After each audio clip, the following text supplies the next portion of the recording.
Hello, I'm Connor, this is Ben and Steve, and we're just going to do a short discussion about constraints-led coaching.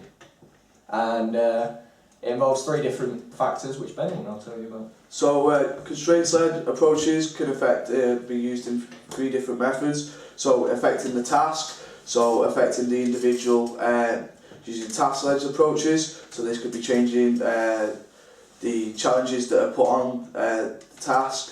So changing areas that the player has to dribble around using the left foot or the weaker foot.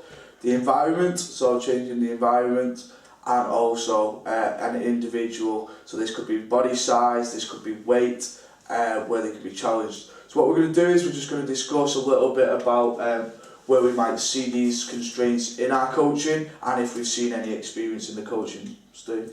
Right, so one that I've seen quite a lot of, it's a task-led constraint, and it's a very common one. You either tell the player they've only got to use their least dominant foot. Obviously they're going to be less good with this foot. It's very good with using them to get into a game situation where they might not be able to use the foot they want to do to get around a player. There's another one that's very common. It's used a lot of the time. Quite a few primary school kids end up using it. And it's normally when you say you've got to pass the ball to either everyone in the team or a certain number of times before you have an attempt on goal. Fantastic. So yeah, that's task.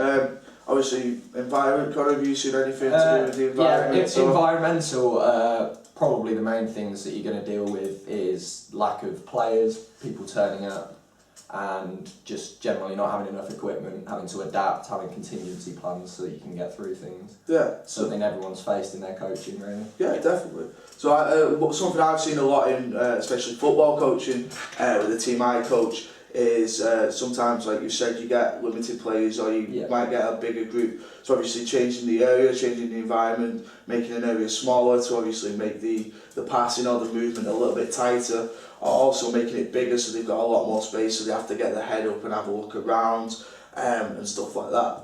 So fantastic. So the last one was individual. So there's a lot of talk at the moment, especially from the FA and on the FA training courses, about the development. So an age-based development versus a natural development. So the age range, so a child may be 12, but in their body growth may only actually be 10. So obviously you can use constraints-led approaches to affect the participants. So you might put someone who's a lot smaller against someone a lot bigger. Obviously this means that the person who's a lot smaller is going to have to try and dribble a little bit more, take a little bit more touches to try and get around the bigger player. Also again, this is a constraint for the bigger player, as he now has to try and get a little bit lower, has to try and stay closer to the bigger people and stuff like that. And also with the size of the players, the age of the players, and the ability of the players as well. So the FA outlines that there's 3 main sections. So you've got the players that may be struggling in your section, you've got your strivers that want to be the best in the team, and you've got the people that are at that top at the moment where they're flying ahead, you know, they want to be challenged, they need to be challenged. So how do you think constraints-led approach could be helped to help the weakest but also the strivers that are trying to get the best and also challenge the people at that highest peak as well? I think generally constraints-led can be used just to develop players' weaknesses. Yeah. So whether you're at the top of your game, you're going to have a weakness. Whether you're at the bottom of the game, yes, you'll probably have more weaknesses, but you can work on them all probably in random practice, possibly blocked practice, keep trying to improve. I'd say that it's just the way you set up. You need to be able to pick out the people that have similar weaknesses and try and put them together, try and get the best out of them. I think I'd like to pick up on what you were saying about how everyone's going to have a weakness. Think of Messi, like you. We were saying just earlier that he's never ever going to be winning any headers. He's like about my size, you know, he's tiny. So he ended up finding out, well, how am I going to get around that? He ended up working on his footwork and dribbling skills, and now he's considered one of the best in the world. Yeah, I think you'll see that. So obviously, in sessions, sessions can be adapted so that each player in the team is getting challenged, especially in football, in all through sports as well. So if you're looking at working on dribbling and you know a few players that are really striding ahead, you can put constraints on them. So maybe they have to take 5 touches, or they're only allowed to do 2 touches and then they have to turn. So obviously with those sort of constraints, we can improve our players from the highest to the better from the lowest, but they're all still improving, and hopefully try and get into an overall plateau of a talented group where we can coach the team to get better and better and better as coaches. So obviously we've spoke about the 3 main constraints in your coaching, but also players have other constraints during life, so social constraints. What do you believe about these?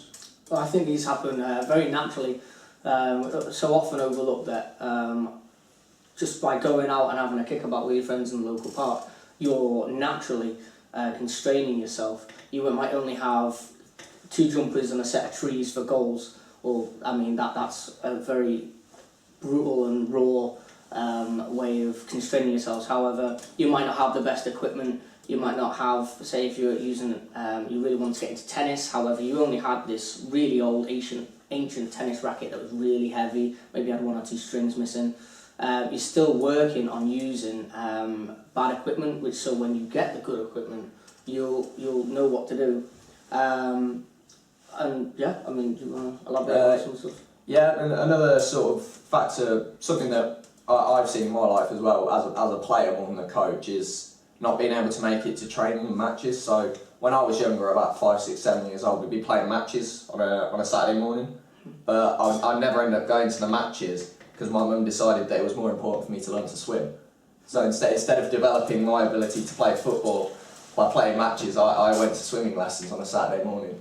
Yeah, so I think you see that a lot, don't you? That, you know, we have a lot of social constraints, whether that be with family, friends, peers. You know, our school affects us. I think there's a lot of constraints for everyone, whether it be a foundation level, a participation level. You know, as we're trying to gain as players as well as coaches, I think there's always a lot of commitments and a lot of constraints that can get in the way and affect us in that sort of way. So this has been our little discussion on a constraints-led approach. Thank you very much.